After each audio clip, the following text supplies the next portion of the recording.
Un café et inspire. Un café et inspire.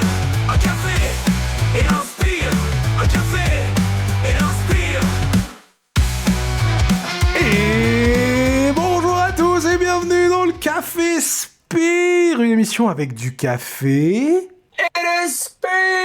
Oh, fantastique. Faut savoir que Mido, il est hyper frustré parce qu'il peut pas vraiment crier, sinon son micro, sinon son micro il cut. Écoute, c'est bientôt le Black Friday, je me rachète bientôt. Trop beau. Comment tu vas? Mais ça va, et vous tous, et toi? Et moi, alors ça va, et vous tous, je sais pas, mais j'espère que ça va. Vous avez kiffé cette petite semaine de catch, monsieur Mido? J'ai faim. Ouais, c'était super. Raw, c'est bien, et SmackDown, c'est pas bien. Ouais. Mais j'ai l'impression que ça fait quelques semaines que c'est comme ça. Ouais, j'ai pas très grave. vraiment l'impression de tourner en boucle. Ouais, mais j'ai bien aimé la Raw, c'était cool. C'était le dernier de Cena. Ouais. Et franchement, c'était... je sais pas quoi dire, parce qu'en vrai de vrai, c'était le dernier de Cena, c'était triste.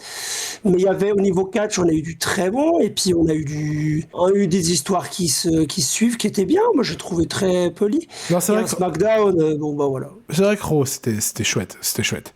Oui, effectivement, du coup, il y avait John Cena qui était là pour sa dernière. Ça fait quand même quelque chose de voir John Cena le dernier Monday Night Raw, quoi. C'est hyper chelou. C'est fou, hein. C'est méga bizarre, ouais.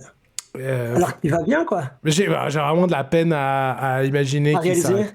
Ouais. Mais malheureusement, je pense que c'est vraiment un gars de parole et qu'il va y tenir. Hein. Il va pas nous faire une Shawn Michaels, à mon avis. Shawn Michaels, pour la légende, il avait arrêté de manière absolument fantastique sa carrière face à l'Undertaker, si je ne m'abuse. Oui, c'est ça, ouais, pendant le WrestleMania. Ouais, c'est ça. Undertaker a mis fin à la carrière de Shawn Michaels. Il avait dit, c'est fini. Franchement, un excellent match pour une excellente fin de carrière. Et puis, une dizaine d'années plus tard, douzaine d'années, je sais plus quand c'était, il est revenu pour un match affreux avec une reformation de DX contre une reformation des Brothers of Destruction. Ne faites pas ça. John Cena ne fait jamais ça. Franchement, crame l'argent, fais autre chose.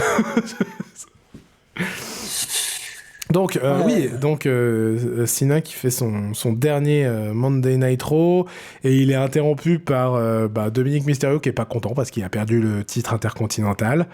Mais du coup, il y a le Judgment Day qui arrive aussi et qui fout la pression à Cena.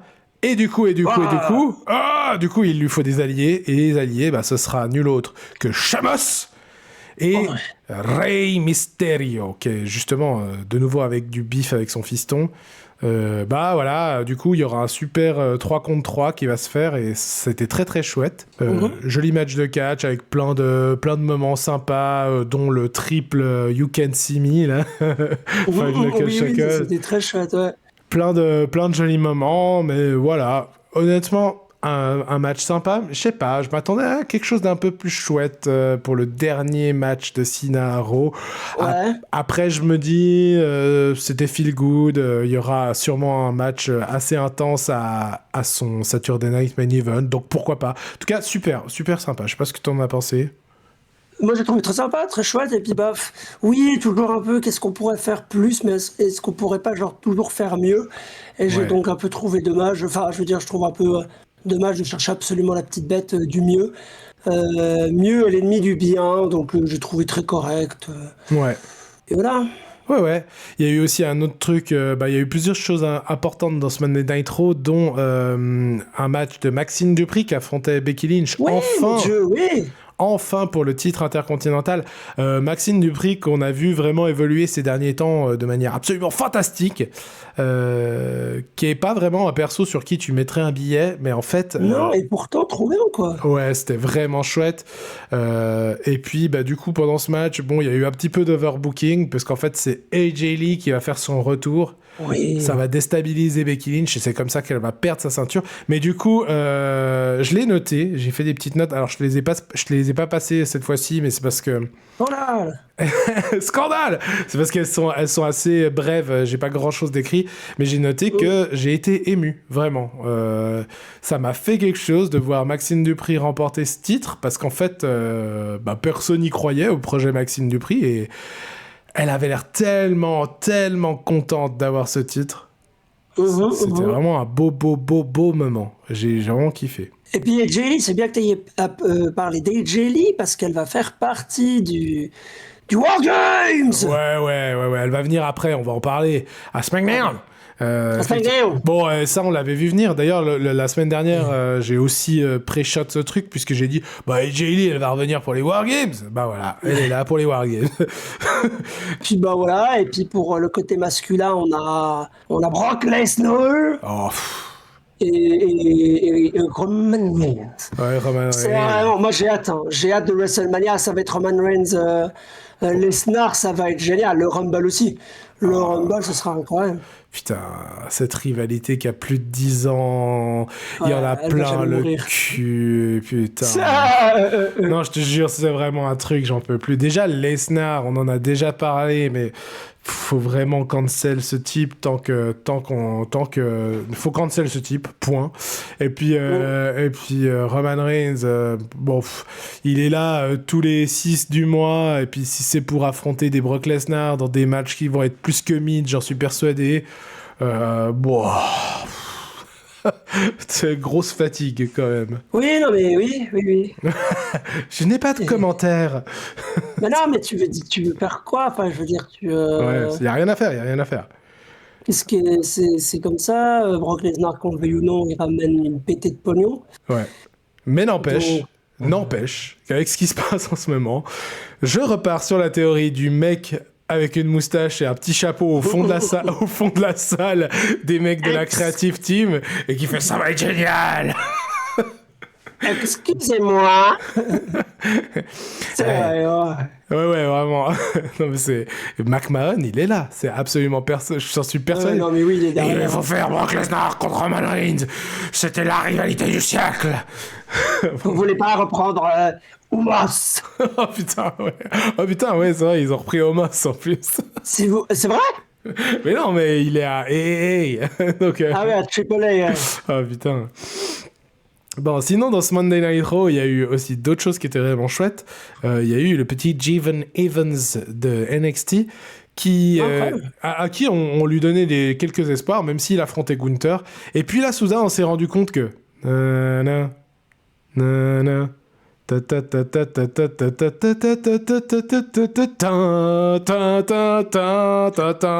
Gunther retrouve sa musique. Et Gunther retrouve sa musique.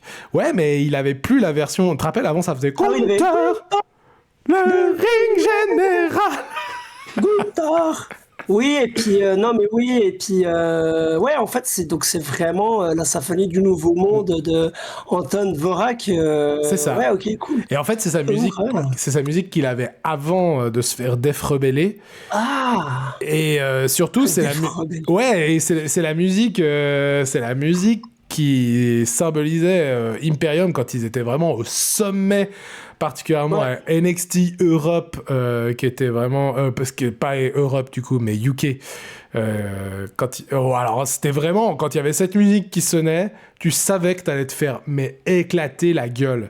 Et en fait, le fait qu'ils refassent ça, ça pourrait bien aller dans la théorie comme quoi Gunther va être celui qui va remporter le tournoi. Je pense qu'il y a des chances parce que là vraiment c'est un peu comme s'il avait activé le God Mode. Le God Mode, ouais, exactement. Ouais. Oui, mais ça veut dire du coup il va avoir de nouveau le championnat intercontinental. Bah ouais, je pense qu'il peut le récupérer. Merde, mais de tout l'amour que je porte à Gunther, sincèrement, je kiffe Gunther. Mais venez, on fait quelque chose d'autre avec lui, non? Ouais, mais le truc c'est qu'ils avaient essayé le titre Heavyweight, je trouve pas que ça a été dingo. Ouais, mais il peut faire autre chose tel qu'avoir des titres ou... C'est vrai. Non, il pourrait... Il pourrait aller démasquer Grande Americano. Ah, ça, ce serait... Viens faire équipe avec moi. Ce serait marrant, ça. Ce serait marrant. Ça serait super drôle. Il y a encore le mec avec une moustache là qui me donne des idées. Et puis on pourrait peut-être mettre Trish Stratus qui doit faire signer des trucs dans son cul. Ah ouais, monsieur McMahon, on vous a reconnu là. Pas du tout. Je suis monsieur Non, Mac. c'est Xavier. Ah bah oui, Xavier Mac Wagon. Putain.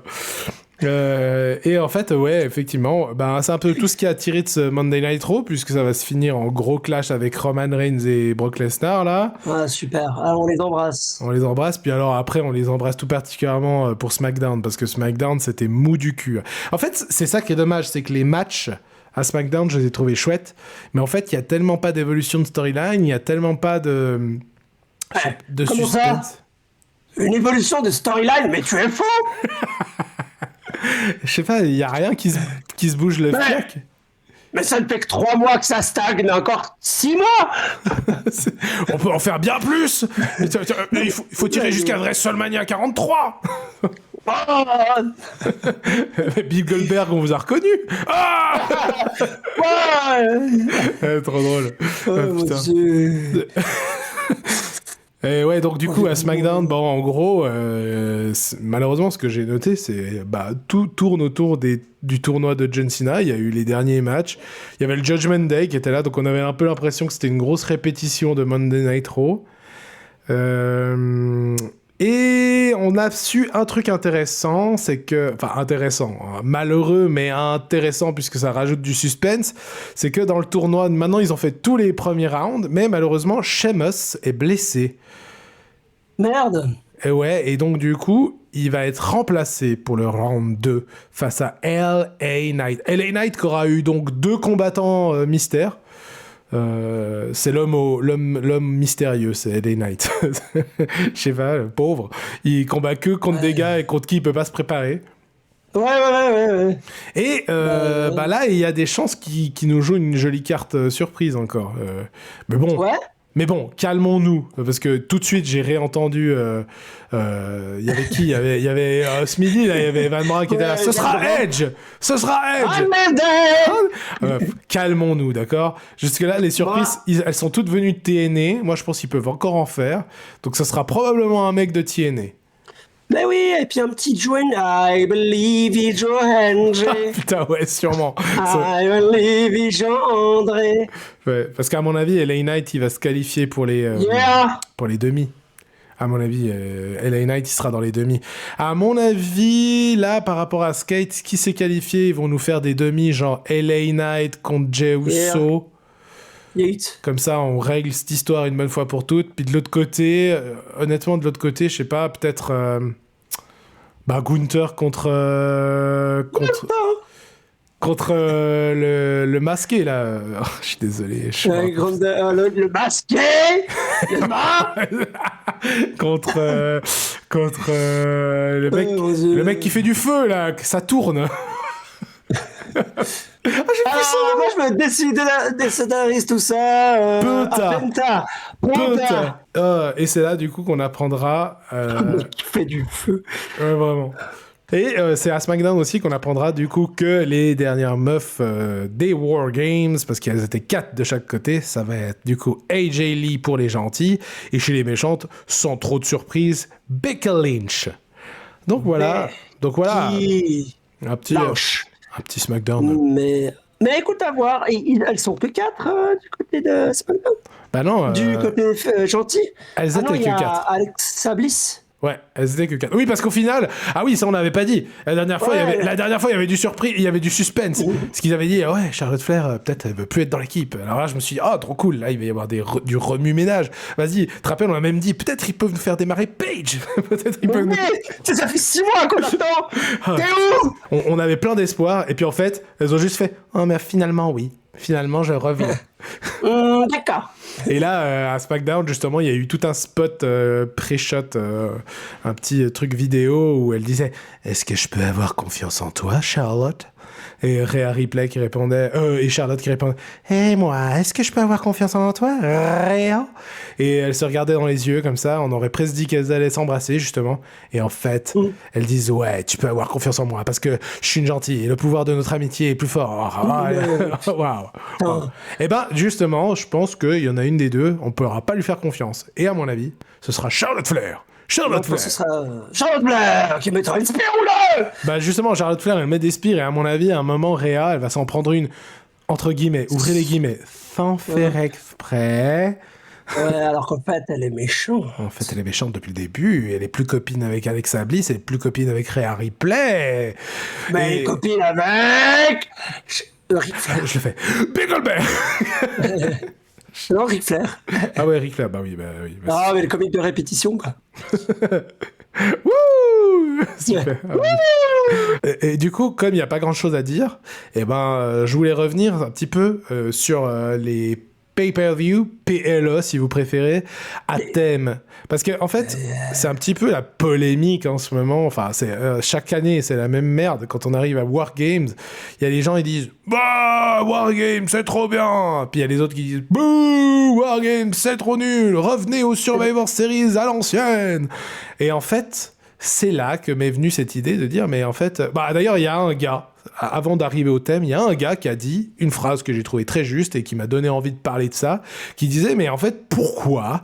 quand c'est War Games, enfin quand c'est Survivor Series, on fait des War Games d'office. Alors que Triple H, le premier truc qu'il a fait quand il a eu les créatifs, c'est de dire, maintenant on arrête les pay-per-view à thème, Hell in a Cell, ça doit être un match qui doit être amené dans des conditions très spéciales quand il y a une rivalité qui le demande, donc on fera des Hell in a Cell quand il y en aura besoin.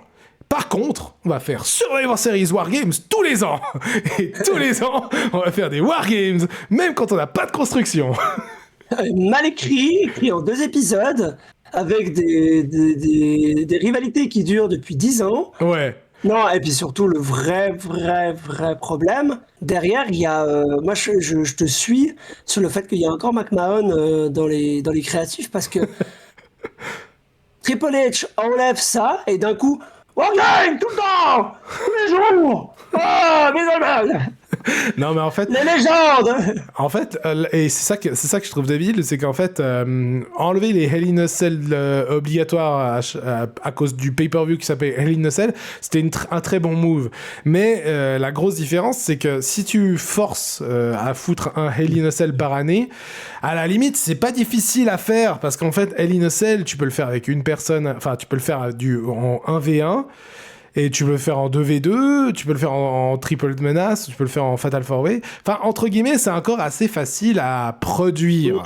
Dans le sens où, vous êtes dans la cage, et puis vas-y, on se lâche, tu vois. Par contre, War Games, c'est 4 contre 4, donc il faut déjà 8 catcheurs engagés. Oui, alors je suis pendant le montage, là, évidemment, c'est du 5 contre 5, hein, donc ça fait 10 catcheurs engagés, c'est encore pire. Je crois que j'ai trop joué à Touquet 25. C'est dans Touquet 25 qu'ils font du 4v4. Il faut un plan qui doit être monumental au niveau du storytelling, même si je pense qu'il y a beaucoup d'impro. Je pense quand même qu'ils doivent répéter chier leur spot en mode genre vas-y là, à tel moment, toi tu vas faire ça, tu vas faire ci, tu vas faire ça. Un enfer à mon avis à produire les Wargames. Et c'est celui qui décide de mettre chaque année. Même là vraiment cette année les gars, cette année il n'y avait pas besoin de Wargames. Non, mais déjà l'année passée. Et de nouveau, on va mettre artificiellement Roman Reigns dedans. On va essayer de forcer comme si c'était je ne sais quoi. Et ça devient juste chiant. J'allais faire une blague problématique. Mais en vrai, l'année dernière, c'était déjà limite. C'était vraiment déjà pas bien comme ils nous avaient construit ça. Mais il y avait les femmes, mon Dieu. Ouais, mais au niveau des hommes, il y avait encore cette petite tension entre Roman Reigns et CM Punk. CM Funk. Non, mais en gros, l'année dernière, il y avait encore un tout petit peu de storytelling qui pouvait être raconté. Et là, cette année, que dalle. Nada. Rien. C'est quoi le storytelling qu'on peut nous raconter cette année ? Chez les femmes, c'est peut-être Charlotte, elle va nous trahir. Et chez les hommes, c'est quoi ? C'est waouh, Roman Reigns et Brock Lesnar, c'est une rivalité qui dure depuis 10 ans, ça va être génial. Bah non, justement. Vous avez aimé ça? Eh ben, 40 ans de ça! Putain, je commence à me dire, on avait une photo qui nous faisait trop rire que je t'enverrai. Je commence à me dire qu'elle était, en fait, c'était pas un délire, on va vraiment avoir ça. C'était marqué genre WrestleMania 2030, et puis il y avait encore Roman Reigns et Brock Lesnar avec une barbe grise chacun. Oui, j'avais vu, ouais. Mais en vrai, ça va vraiment arriver hein, si ça continue. On se rapproche méchamment de 2030 et ils sont toujours là à se prendre la gueule, hein, putain. Du coup, les pay-per-view à thème, pour moi, c'est un peu, en fait, c'est un peu le nerf de la guerre dans un monde où la créativité est mal écrite en ce moment. Arrêtez les pay-per-view à thème, en fait. Parce que, le Royal Rumble, franchement, gardez-le, c'est chouette. Bon. Money in the Bank à la limite, parce que ça peut créer des... Money in the Bank, il n'y a pas besoin de création. Ouais, en fait, c'est pour pousser des jeunes à... Enfin, c'est ça, ouais. À la base, c'était ça. Hein. C'est pour pousser des jeunes au statut de main eventer, de leur donner une opportunité de devenir champion et tout. Cool. Ça, c'est cool.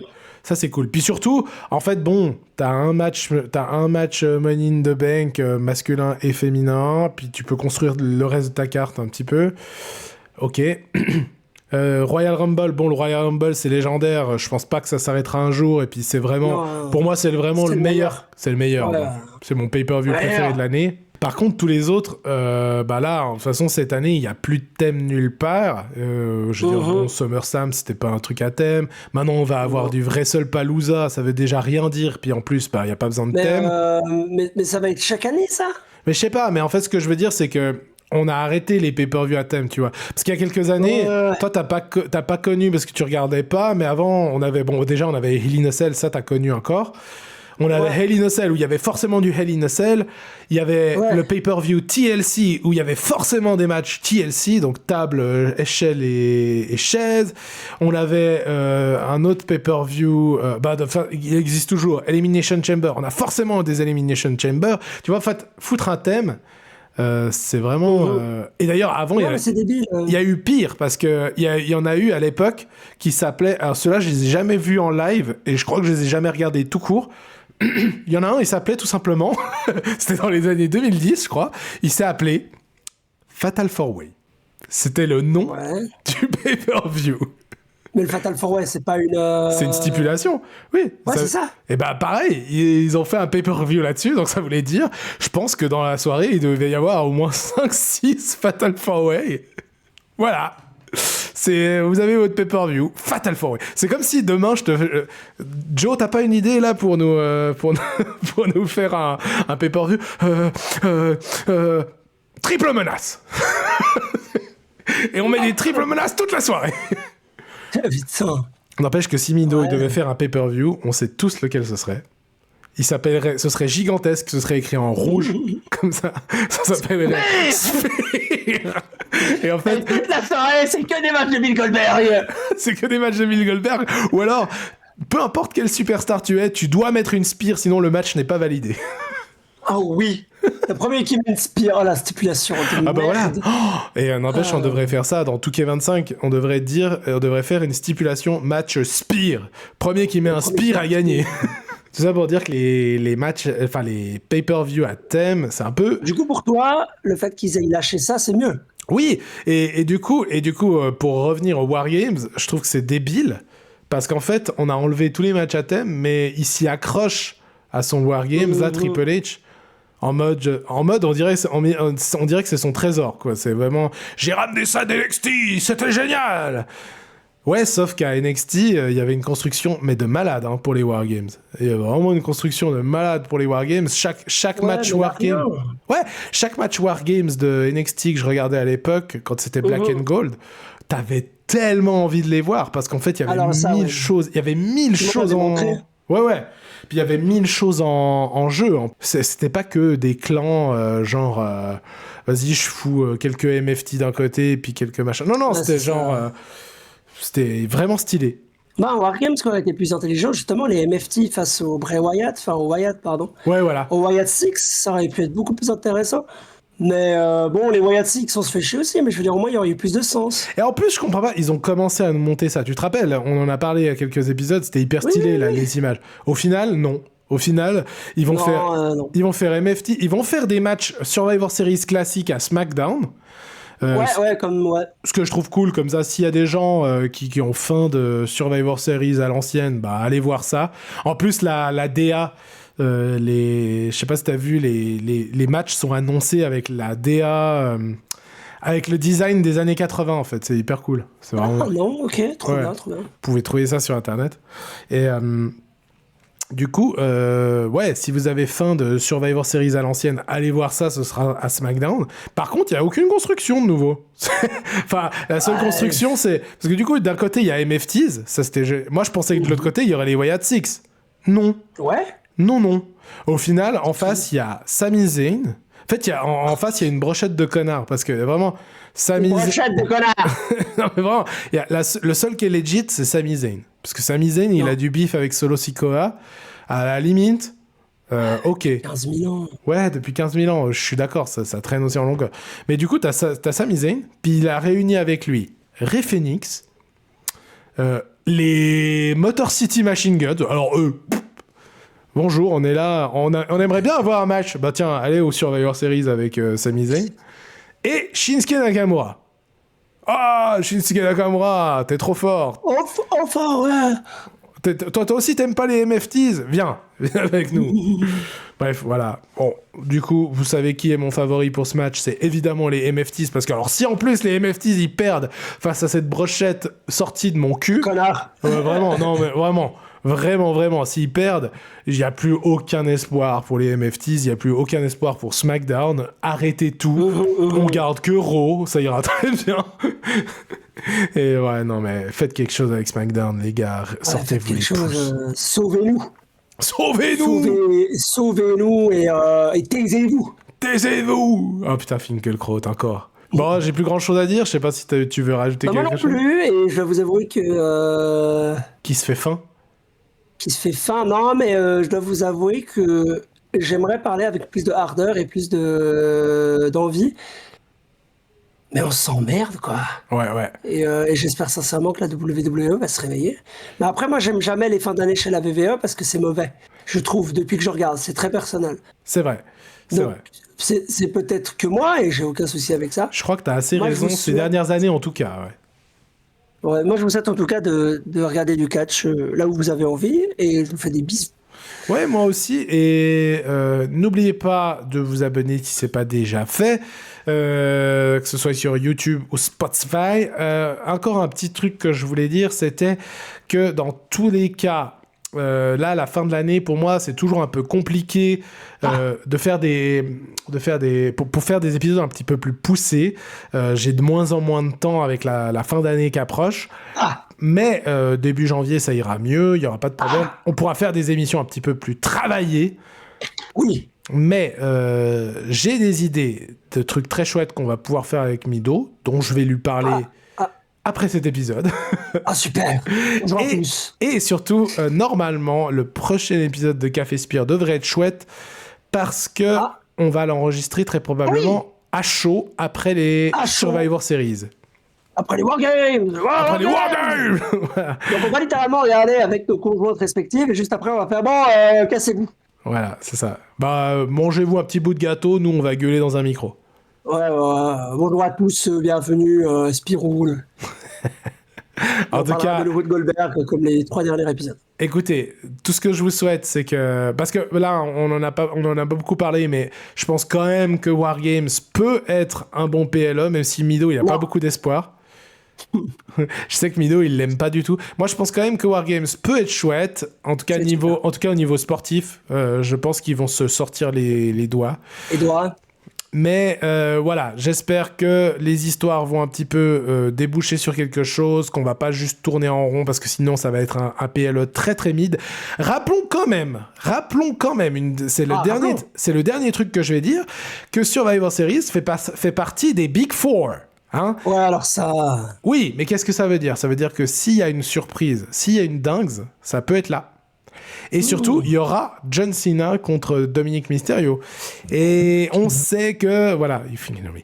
On sait que Survivor Series, c'est un PLE avec souvent des jolies surprises. Si on a une jolie surprise par rapport à John Cena, elle peut arriver là. Donc voilà, serrez les dents, serrez les fesses, préparez-vous, ça va botter le derche. Ça va être bien. Ça va, you think you know me. Tu penses que tu me connais? Moi, je pense que je te connais. Après, on parle de Edge. Donc, dans tous les cas, moi, j'ai envie de connaître.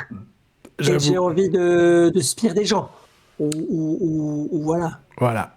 Et c'est maintenant qu'on va faire des bisous et vous dire au revoir à Des tous. bisous. Oh, j'ai pris des spires aussi. Il fallait le dire aux gens. J'ai pris des spires. Ah oui, Voilà, c'est vrai. j'ai appris à faire des spires. Voilà, des bisous. Voilà. C'est tout. On s'arrête là-dessus. J'ai pris des spires, c'était génial. Merci à tous de nous avoir écoutés. Passez une excellente semaine et profitez de votre War Games si vous les regardez. Oh, Et puis on se retrouve la semaine prochaine. Des bisous.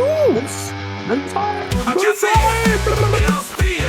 Un café et inspire. Un café et inspire. Un café et inspire.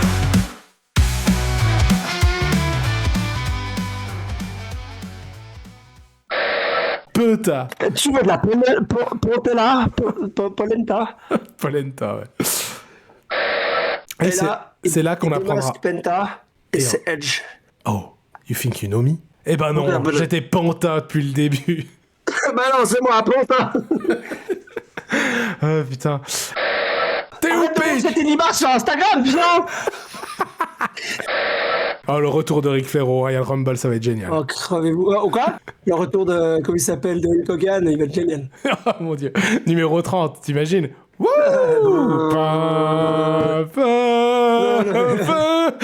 Le vieux croulant qui arrive. Il se donne des claques là. CM Funk points, CM Funk. Pardon. Je quitte cet endroit. Je quitte Toutoum. Ludo a quitté Discord. J'allais le faire, mais j'ai eu peur pour l'enregistrement. Ah ouais, on sait jamais, ouais.